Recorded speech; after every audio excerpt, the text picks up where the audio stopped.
El siguiente episodio es presentado por Chris Grass, original de Crianza Orgánica. Crianza Orgánica es una red global que busca impactar el desarrollo económico local, transformando emprendedores en líderes empresariales exitosos. Si estás pensando en emprender, Chris Grass es una planta captadora de CO2 que crece entre los 0 y 2.500 metros de altura. Es ecológica, sostenible y con múltiples usos y beneficios. Se siembra en espacios de mínimo 1 hectárea. Su tiempo promedio de crecimiento hasta la etapa comercial es de apenas 12 meses. Sembrando Chris Grass, estás ayudando a combatir el calentamiento global, generando un aire más limpio para el planeta y poniendo a producir tu finca con un negocio verde.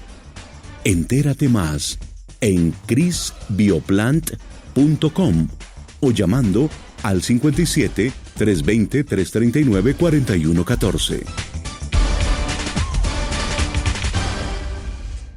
Descarga los episodios gratis en escuchandoando.com. En medio del bosque, en la cumbre de una montaña, en un valle junto al lago, en una playa con vista al mar. ¿Has soñado con tener un hogar en alguno de estos lugares? Con Duplo Construction podrás construir tu casa soñada especialmente como la imaginas, o por qué no llevarla a todos ellos con una vivienda móvil. Duplo Construction diseña e instala mediante el uso de innovadores sistemas, aplicando la tecnología modular que facilita la realización de tus sueños. Para Duplo, toda gran obra comienza por un borrador. Realiza tu sueño desde ahora. Visítanos en duploconstruction.com y cuéntanos, ¿qué crearás hoy? Aprender es atrapar. Aprender es atrapar conocimiento de alguien más. Comprender es atrapar globalmente un conocimiento. Y emprender es atrapar una oportunidad para siempre. Bienvenidos. En Escuchando Ando, hoy emprenderemos y aprenderemos con... Hola, soy Lauri Leite, escritor mexicano. Escribí En la soledad de un cielo muerto, una novela, y los invito a escuchar este episodio de Escuchando Ando, donde conversé con Gerson y la hemos pasado muy bien. Espero que disfruten mucho.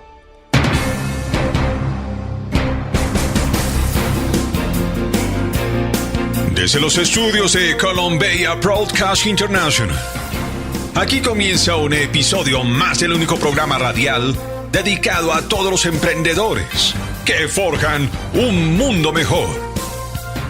Escuchando Ando está al aire. Escuchandoando.com. ¿Qué hay de nuevo, amigos? Escuchando Ando. Qué bueno estar con ustedes, de verdad que ha sido genial, fenomenal, espectacular y me siento absolutamente feliz, esa es la palabra, feliz de poder servir en algo y de poder ayudar a que nos conectemos, los que tenemos cosas en común, los que queremos crecer, los que entendemos que no somos perfectos, y hay unas personas de las cuales se aprende muchísimo. Hay, por ejemplo, una legión que está en vía de extinción y son los escritores, personajes como este señor, Lauri Leite, a quien quiero presentar, dando un caluroso saludo. Él se encuentra en México y desde allí nos va a dar clases y nos va a enseñar un poco algo que cada día se está perdiendo más, y es la habilidad por escribir y por contar historias. Usted que me escucha, ¿qué tal si hacemos una cruzada para que mucha gente se inspire y empiece a escribir, a contar historias, a hacer libros? Hoy que es más fácil y barato que nunca. Los niños, imagínense cuántas historias podrían contar, qué tan mejores seres humanos podrían llegar a ser, cuánta energía podrían llegar a poner en todas estas crónicas, narraciones, cuentos, fábulas, en fin, de verdad que la escritura es algo maravilloso. Lauri, bienvenido a Escuchando Ando. Hola, muchas gracias, Gerson. muchas gracias. Estoy muy contento de estar aquí. Bueno, pues acá estamos dándote la bienvenida, ansiosos de aprender muchas cosas. Eres una persona que eres bastante creativa. Para que la gente empiece a conocerte, cuéntanos cuáles son tus orígenes, de dónde eres, cómo comenzaste. Siempre estuve bastante ligado a las artes en general. Mi madre fue bailarina profesional de ballet, entonces siempre estuve un poco ligado al mundo de las artes. Desde que tenía alrededor de 15 años, un poquito antes, me gustaba leer muchísimo. Cuando era niño me gustaba leer, pero de una manera un poco más informal, digamos, una manera un poco más caótica. Y luego a partir de los 15 años empecé a leer de una forma, podría decirse, más seria o más adicta, si se quiere. Y a partir de ahí empezó un poco mi pasión por la literatura.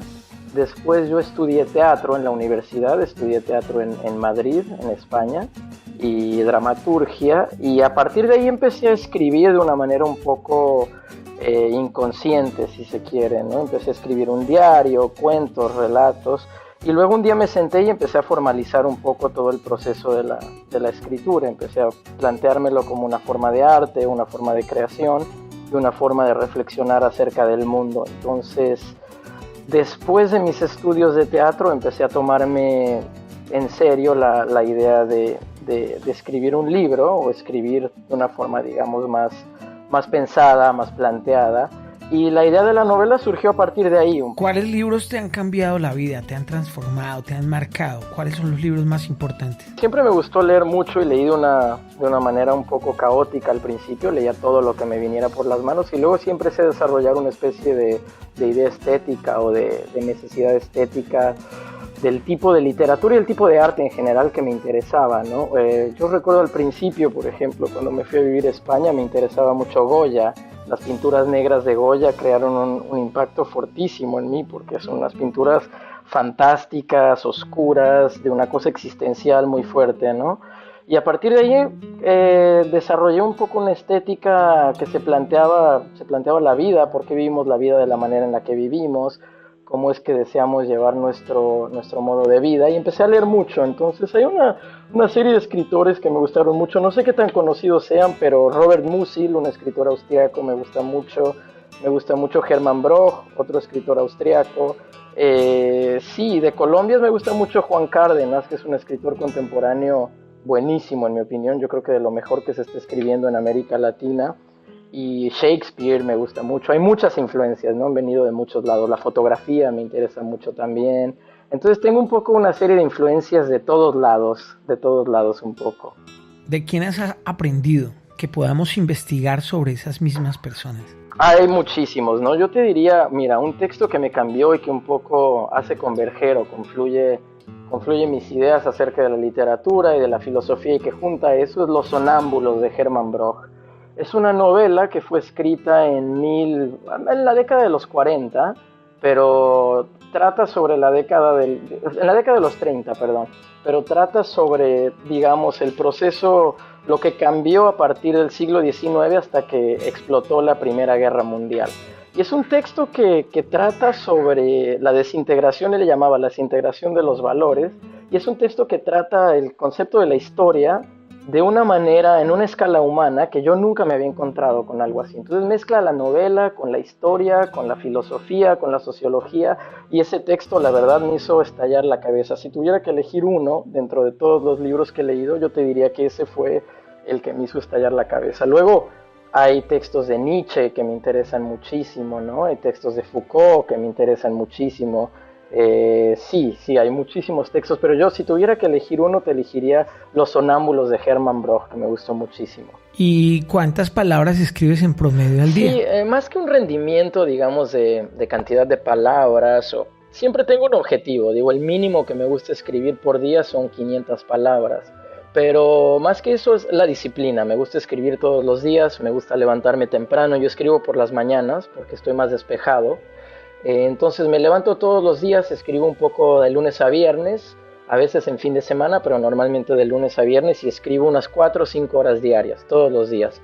Yo te diría que unas 500, a veces en un buen día 1000, 1500, pero eso es en un buen día. Normalmente unas 500 palabras, normalmente es el promedio. ¿Cuál es la mecánica que utilizas? ¿Tienes algún tipo de software o empiezas a trabajar con base en ciertos puntos generales? ¿Cómo lo haces? Sí, pues es una muy buena pregunta y es un poco chistoso porque al principio mi primera novela la escribí toda con pluma fuente, es decir, la escribí en papel y con pluma, toda la novela. Hice el primer manuscrito, tenía 400 páginas y todo estaba escrito con pluma fuente, ¿no? Entonces... ¿Existe todavía? Existe todavía las plumas fuentes, mucha gente no sabe, pero hay un nicho de gente adicta como yo a las plumas fuentes y a los papeles y todo ese tipo de cosas, pero después ya me moví a la computadora por este tema de los diccionarios que tiene sinónimo y todo, y la verdad que en la computadora se escribe más rápido, no tengo que tachar, borrar y luego pasarlo a la computadora, sino que ya es un primer borrador visible en la computadora. Entonces cambié y ahora escribo con Word, escribo con Microsoft Word porque puedo medir las palabras, tengo diccionario y todo eso, y es el software que estoy utilizando ahora y me funciona bien, la verdad que me funciona bien, tiene el modo enfoque que me hace no distraerme demasiado, me funciona bastante bien. Y existen unos software que ahora los chicos están utilizando bastante, donde se hace toda la estructura de la novela o del cuento que se escribe.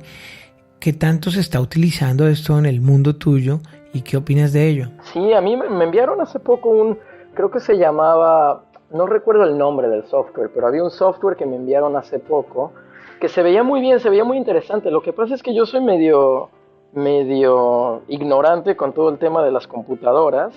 Y se me hacía un poco difícil, o sea, un amigo mío que trabaja en informática me dijo que se trabajaba de una manera muy orgánica y era muy fácil y tal, pero a mí había tantas pantallas, tantas ventanas que se me hacía un poco difícil. Entonces yo sigo prefiriendo el papel para generar la estructura y eso. Para escribir sí utilizo la computadora, pero para la estructura y ese tipo de cosas prefiero el papel todavía. Pero me parece muy bien, o sea, toda la herramienta que ayude a escribir y toda la herramienta que ayude a contener la información me parece estupendo. Me parece estupendo porque a veces los papeles se pierden y todo eso, ¿no? Pero sí, eso me parece estupendo, pero yo no me he llegado a adaptar del todo a ese mecanismo, digamos. ¿Y cómo se trabaja? ¿De qué manera se hace la estructura, la arquitectura de la obra?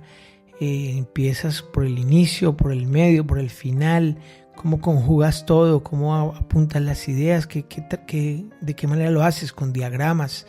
¿O con qué herramientas trabajas? Sí, normalmente diagramas, hago muchos diagramas, hago biografías de personajes, pero yo te diría que en mi caso al menos sobre todo empiezo con una imagen, es decir, tengo una imagen más o menos del paisaje o del estado de ánimo de un personaje y a partir de ahí empiezo a desarrollar la historia, pero sí me gusta el proceso de la escritura, me gusta como una manera de explorar también, de explorar la estructura en sí, ¿no? Entonces yo muchas veces escribo sin saber muy bien hacia dónde va a ir la novela, pero lo escribo como una forma de exploración, digamos. Tengo una especie de mapa en mi cabeza, pero luego me gusta explorar la novela en sí, el trayecto de la novela. ¿Lees tus escritos años después o ya son cosa del pasado? Cuando se publica ya no lo leo. Una vez que se publica dejo de leer.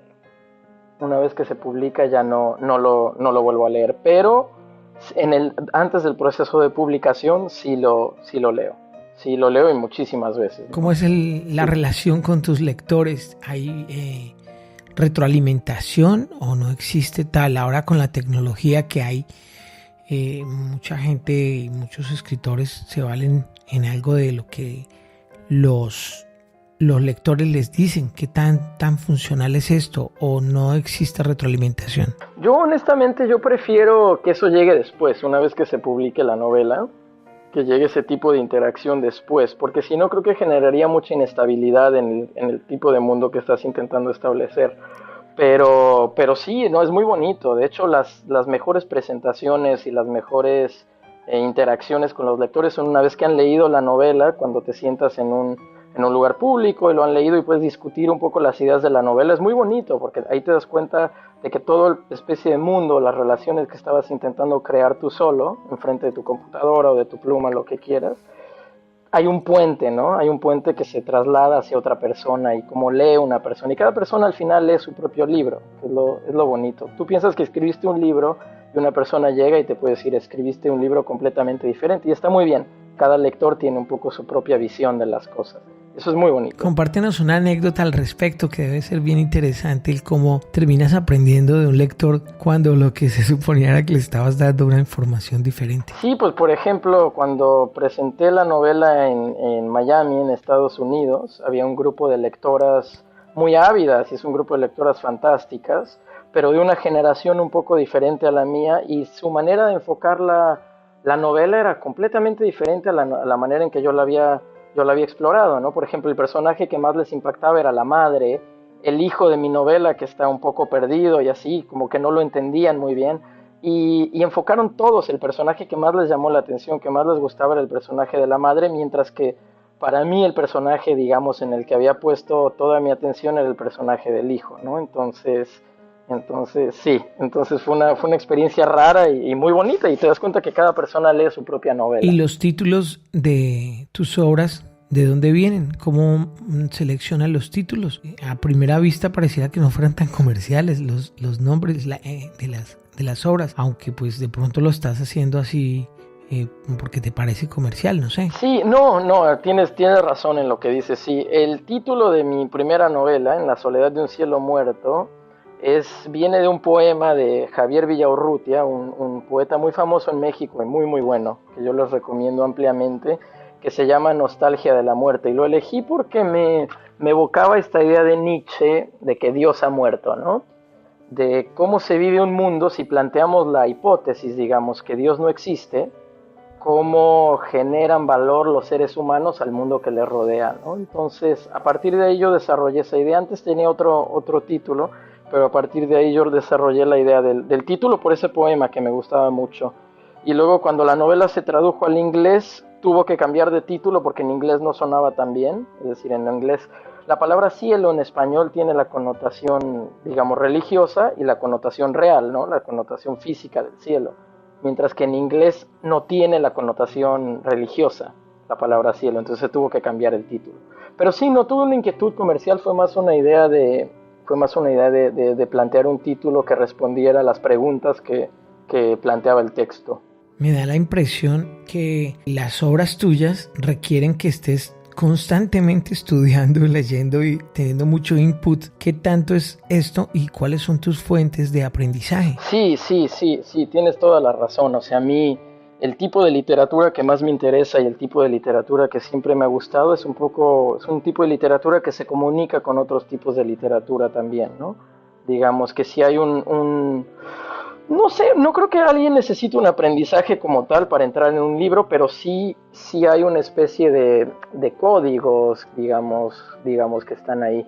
Y para mí sí, el aprendizaje es muy importante, pero no un aprendizaje institucionalizado. Nunca he creído mucho. De hecho, yo era bastante mal estudiante.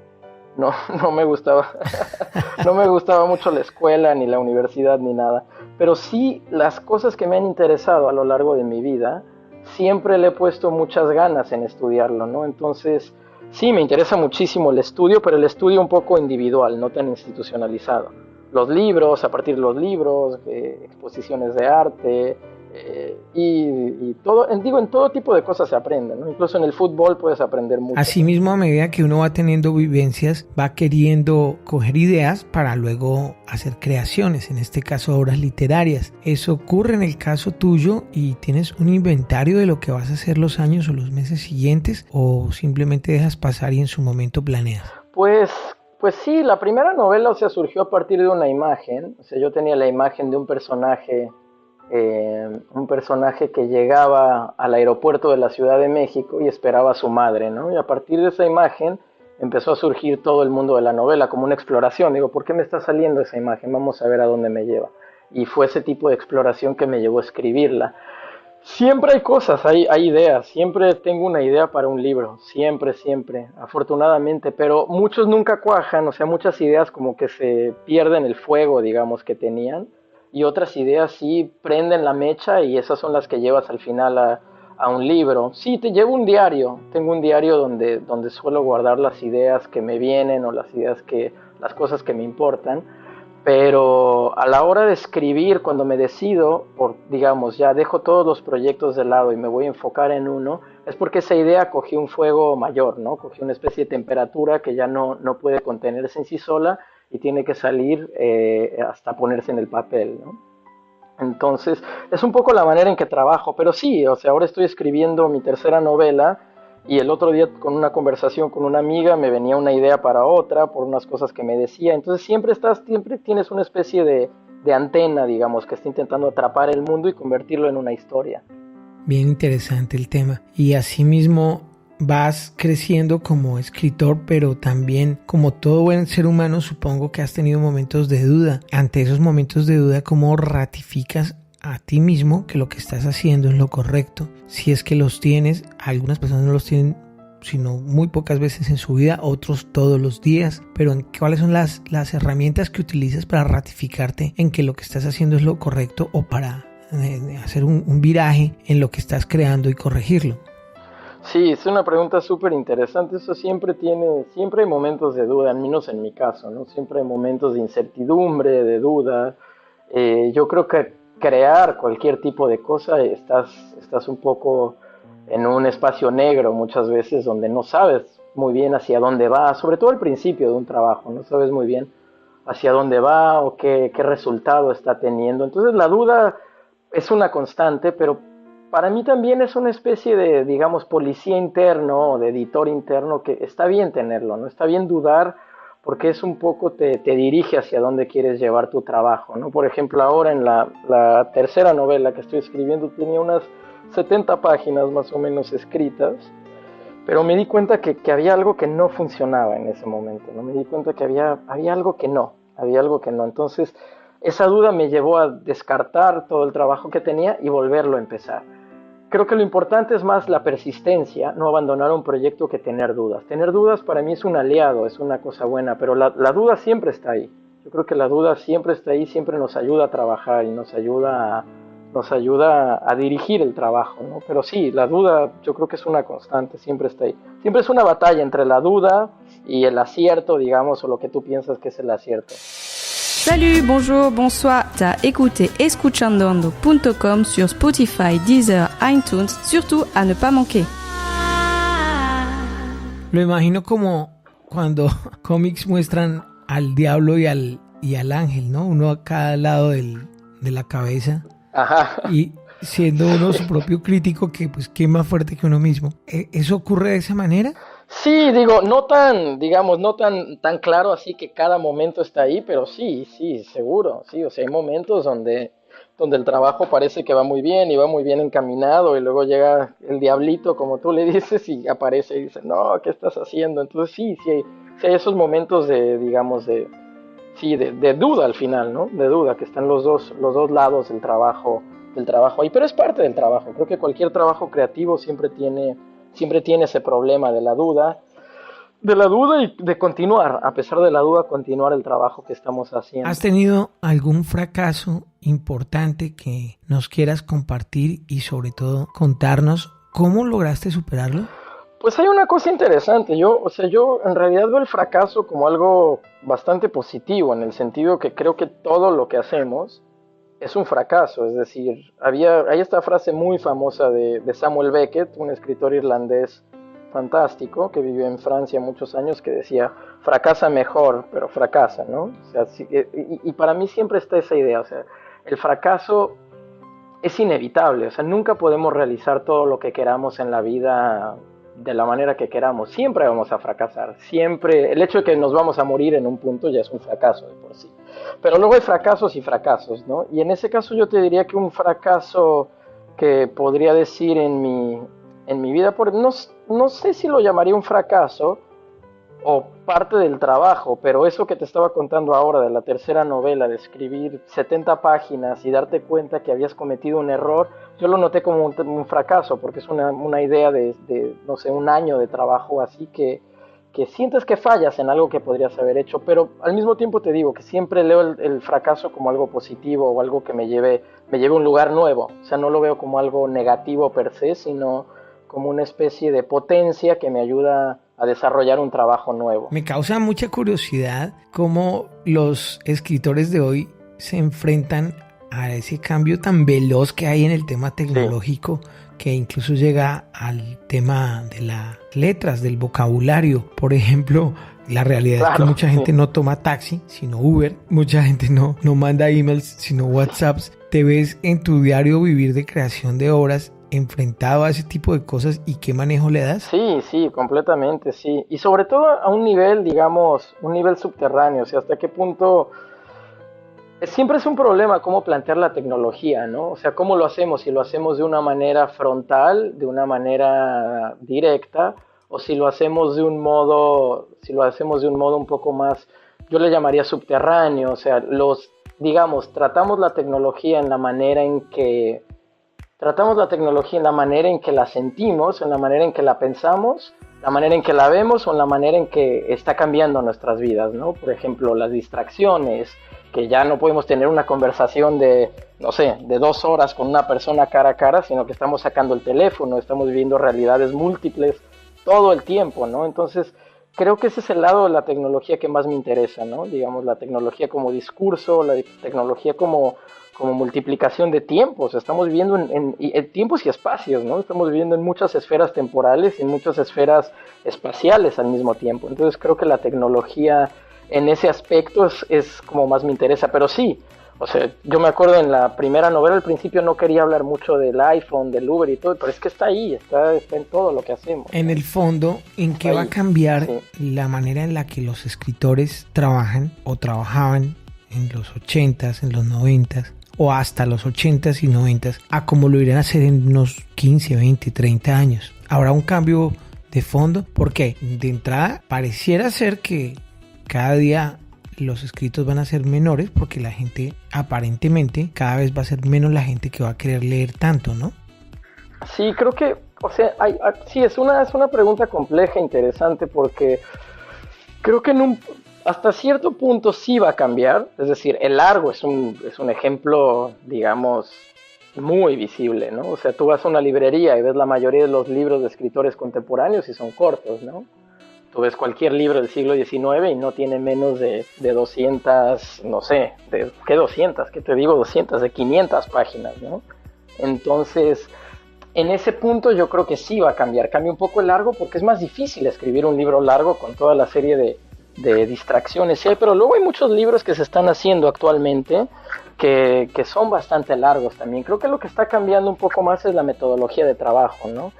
Más por una cuestión, digamos, social, creo también, porque es muy difícil tener tiempo para escribir libros como los escribía, no sé, Tolstoy o Dostoyevsky o esta gente. Es muy difícil tener tiempo para hacerlo ahora. Y es muy difícil que la gente quiera leer ese tipo de libros ahora. Entonces creo que sí está cambiando. Creo que es una cuestión que sí está cambiando y en 10 o 20 años va a cambiar un poco más. Creo que se va a hacer un tipo de literatura más fragmentaria. Está pasando ya, ¿no? Se hace más como, digamos, como Twitter o cosas así, un poco más fragmentaria.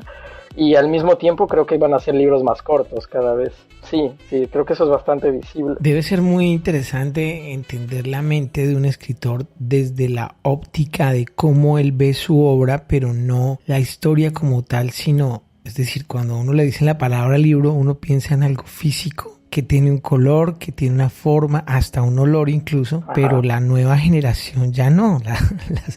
A las nuevas generaciones les dice uno libro y a ellos no les llega esa imagen mental a la cabeza que le llega a uno del artículo que cabe en la mano, se sale de la mano, es pesado, con un color, con un olor, sino que ellos asumen un documento digital, ceros y unos, con la letra del tamaño que ellos quieren. En el caso de los escritores, aún se conserva eso. O sea, si a ti te dicen la palabra libro, ¿en qué piensas? ¿En ese artículo, en tus novelas? ¿O son los ceros y unos que están plasmados en los dígitos como lo ven hoy? Porque no podemos negar que lo ven así las nuevas generaciones, ¿no? Claro, sí, digo, en mi cabeza es interesante, porque creo que en la cabeza de un escritor siempre está la palabra libro. Siempre a mí todavía me evoca, digamos, al libro de papel, ¿no? Porque tengo muchos y me gustan mucho y el tacto me gusta y los tengo, y es una cuestión, no en un tipo de cosa religiosa ni sacra, pero me gustan los libros.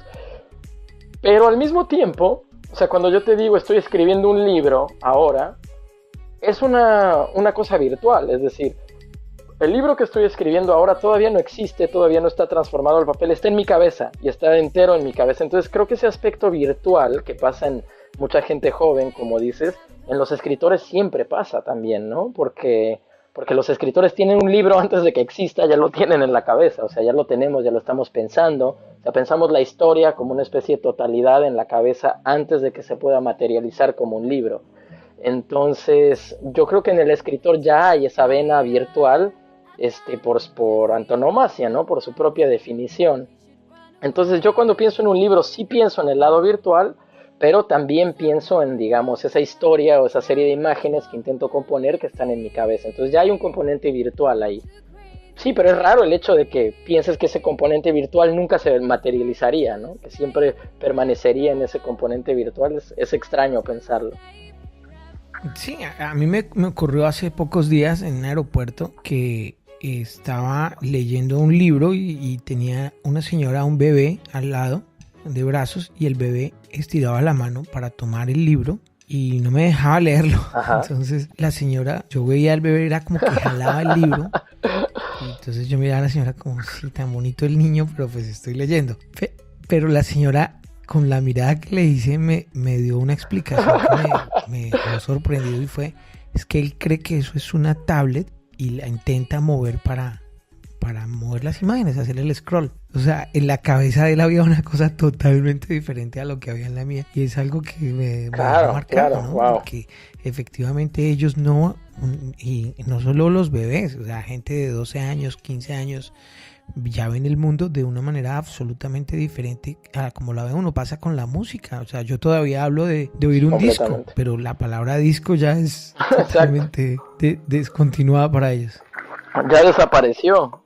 Sí, completamente, sí, no, mi sobrino una vez vino a mi casa y quería tocar la pantalla de la televisión, le hacía con los dedos para hacer el scroll, porque no, o sea, no concebía que la pantalla de la tele, que para nosotros la tele es lo más normal, no se pudiera mover, no se pudiera manipular, ¿no? Entonces ella tocaba para hacer la imagen más grande y tal, y no, la pantalla de la tele está estática. Entonces sí, comprendo completamente, sí está metiéndose la tecnología en todo eso. Ahora creo que el libro, según yo, el libro es un invento perfecto, y el hecho de que los ebooks no hayan tenido el auge que la gente pensaba hace 10 años. Hace 10 años se decía que los ebooks iban a acabar con el libro, y 10 años después vemos que no, porque creo que el libro en sí es un invento perfecto, ¿no? Y no lo digo de un modo idealista ni mucho menos, pero creo que es difícil de superar ese invento. Es un invento que funciona para lo que sirve, funciona muy bien, muy muy bien. Y yo leo cosas en internet y en la computadora y todo, pero el libro, para lo que sirve, digamos, para leerte una novela o leerte un ensayo filosófico, funciona bien. Creo que tiene las dimensiones perfectas, el peso perfecto. Entonces sí, en ese sentido soy un defensor de los libros. Todavía creo que tienen un valor social. Los lectores electrónicos igual no generan el olor que generan los libros, ¿no? Exactamente, y el peso, ¿no? O sea, creo que el peso. Yo tenía un amigo que hacía todas sus investigaciones, un escritor también, hacía todas sus investigaciones y todo en ebook, porque a él no le gustan los libros, él no tiene esa cosa de fetiche de los libros. Pero un día tomó un libro, después de haber hecho toda la investigación para un libro de manera electrónica, tomó el libro y dice: tengo que admitir que el libro tiene sus ventajas, ¿no? Tiene el peso, tiene el olor, o sea, sabes cuántas páginas has leído, la tipografía, que en cada libro es diferente, ¿no? En los ebooks la tipografía es la misma, creo, en todos ellos. Entonces, ese tipo de cosas tiene sus ventajas. Pero yo estoy a favor, mientras se lee, estoy a favor de cualquier plataforma. Creo que es bueno. ¿Será posible que los libros, aún cerrados, con el solo hecho de tomarlos en la mano, transmitan una energía especial de lo que dicen dentro de ellos? Yo creo que hay una cosa en los libros, que el libro como objeto es un objeto muy bonito, ¿no? Es como agarrar una caja, digamos, una caja que contiene un montón de ideas, una caja que contiene un montón de pensamientos de otra persona. Entonces, en ese sentido yo te diría que sí, en el sentido que un libro como objeto, o sea, sabemos que hay un universo de palabras adentro que está esperando, digamos, a despertarse cuando otra persona lo lea. Entonces, en ese sentido, sí, o sea, los libros como objeto creo que son muy atractivos, son una cosa sensorial muy, muy atractiva. Nos gustan, creo que es una cosa casi infantil, ¿no? Es como un juguete, nos gustan tocarlos, manipularlos, Entonces, en ese sentido, yo creo que sí, creo que hay una especie de fetiche o de placer, ¿no? Incluso en estar cerca de un libro. Pero eso que dices es sensacional porque hago el paralelo con las tortas de cumpleaños. Cuando uno llega con ellas, llegan entre una caja y no se necesita decir que ahí está la torta para que todo el mundo se emocione, para que haya felicidad, para que se le despierten a uno las glándulas de saliva y entre en modo fiesta con solo ver la caja. Ahora el ejercicio de tomar un libro en la mano como si fuera la caja del ponqué y empezar a hablar de él, pues sensacional, ¿no? Sí, yo creo que sí, sí, hay muchos paralelismos, es decir, el hambre de una persona que tiene una torta enfrente de él o el hambre de un lector, no creo que es muy diferente. O sea, yo muchas veces veo un libro o lo veo por internet y me lo pido o lo compro en una librería y digo, si estoy ansioso por tenerlo en las manos, ya ni te digo por leerlo en sí, que también, claro, pero es una cosa de tener el libro en las manos, de poder abrirlo, o sea, saber que todo ese compendio de ideas o ese compendio de historias está ahí, me parece maravilloso.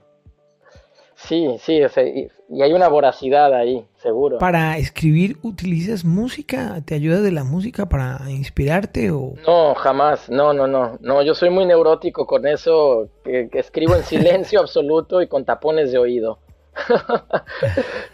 Compro en la farmacia, me compro tapones de oído y en silencio absoluto, sí.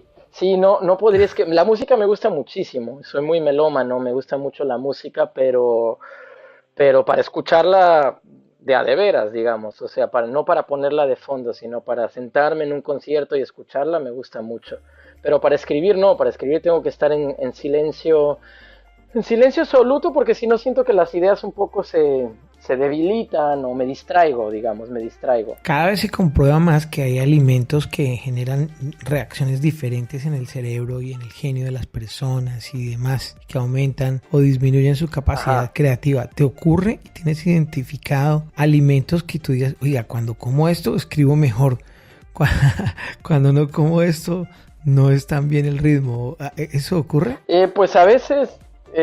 sí, o sea, por la mañana, yo te digo que escribo por las mañanas normalmente, y si no desayuno, a veces me siento a la hora o a la hora y media, me siento un poco ya sin energía, digamos, me siento menos inspirado, por así decirlo, me siento ya sin energía, pero un alimento específico que me ayude, yo diría que algo con proteína que te mantenga activo, yo creo que siempre ayuda. Tú eres el dios de tu obra, estás construyendo los personajes y haciendo allí lo que se te da la gana, pero pasa en algún momento que se volteen los papeles y terminen siendo los personajes, la trama o la historia que estás construyendo la que empiece a regir tu vida de cierta manera en el resto del día, de la semana, del mes o del año. Bueno, sí, en ese sí, o sea, en el sentido que te empiezas a obsesionar con un personaje o con la historia, sí, en ese sentido sí, o sea, y te digo, como no me gusta planear tanto de antemano hacia dónde van sino me gusta dejar explorar un poco hacia dónde van,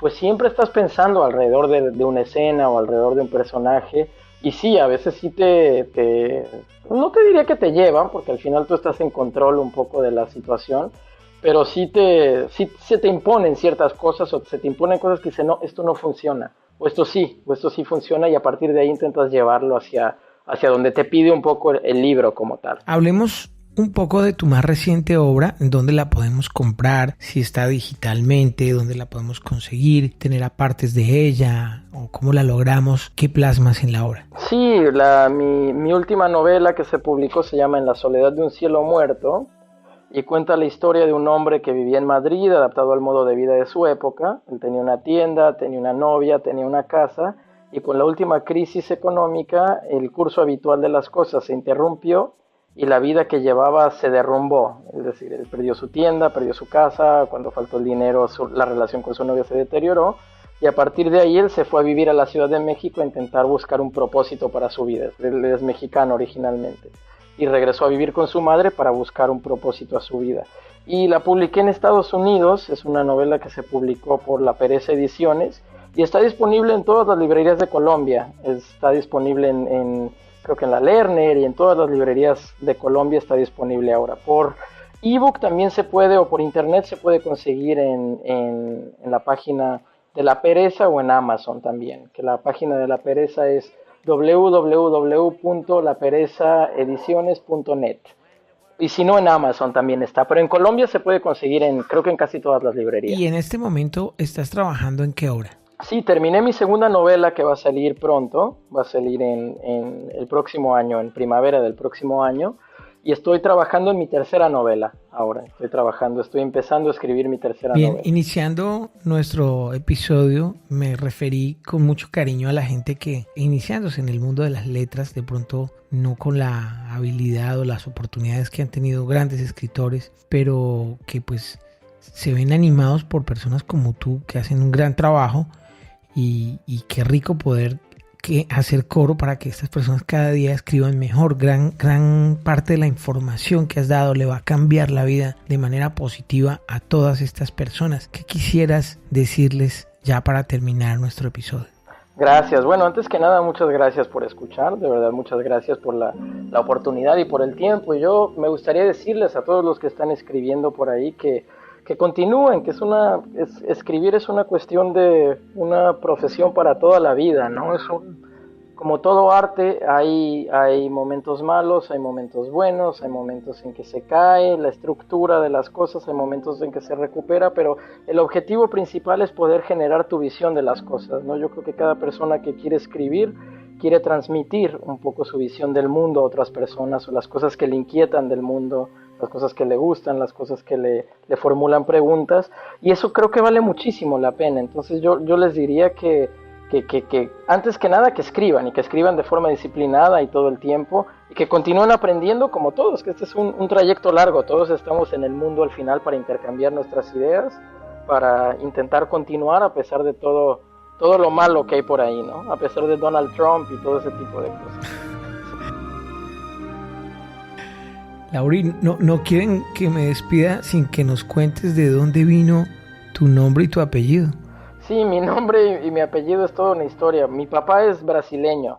O sea, yo soy de México, mi mamá es mexicana, pero mi papá es brasileño. Y el nombre Lauri no es muy popular tampoco en Brasil, pero es un nombre brasileño. Y Leite, mi apellido, significa leche en portugués. Entonces a partir de ahí vino. Un tío mío se llamaba Lauri y me pusieron Lauri en su honor. Entonces, Lauri Leite, que es un nombre un poco raro, pero es así, sí. Es brasileño, digamos. Bien interesante. ¿Hablas portugués? Sí hablo portugués, sí lo hablo. No lo puedo escribir muy bien, pero lo puedo hablar bastante bien. ¿Y las obras que están escritas en portugués las has estudiado? Sí, las he estudiado, cómo no. Sí, me gusta muchísimo la literatura brasileña. Sí. Clarice Lispector es una escritora que me gusta mucho. João Guimarães Rosa me gusta mucho también. Sí. ¿Por qué? La literatura brasileña tiene algo raro, que parece que viene de ningún lado. Es decir, sí, es increíble. O sea, tú lees a Clarice Lispector y ¿de dónde salió esta mujer? Es una cosa increíble, ¿no?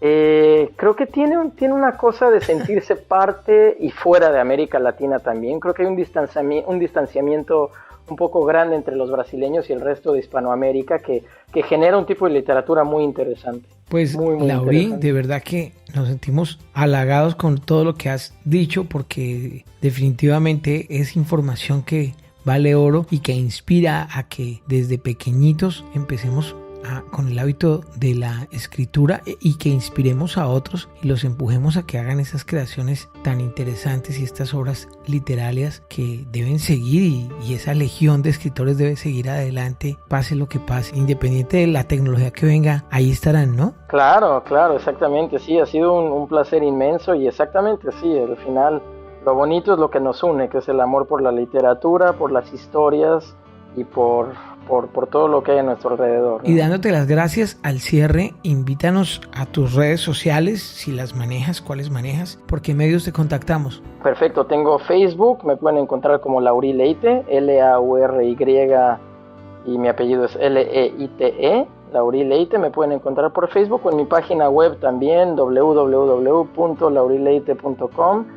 Y estoy en esos dos lados, me pueden contactar, escribirme, cualquier inquietud, pregunta que tengan, estaré más que feliz de contestarla si es que puedo. Lauri Leite, aquí en escuchandoando.com. Llegaste hasta el final, entonces te gustó. Ahora puedes decir, escuchando ando. Comparte este episodio y descarga más en escuchandoando.com o en tu plataforma favorita. Hasta la próxima. El anterior episodio fue una presentación de... En medio del bosque, en la cumbre de una montaña, en un valle junto al lago, en una playa con vista al mar. ¿Has soñado con tener un hogar en alguno de estos lugares? Con Duplo Construction podrás construir tu casa soñada especialmente como la imaginas, o por qué no llevarla a todos ellos con una vivienda móvil. Duplo Construction diseña e instala mediante el uso de innovadores sistemas, aplicando la tecnología modular que facilita la realización de tus sueños. Para Duplo, toda gran obra comienza por un borrador. Realiza tu sueño desde ahora. Visítanos en duploconstruction.com y cuéntanos, ¿qué crearás hoy?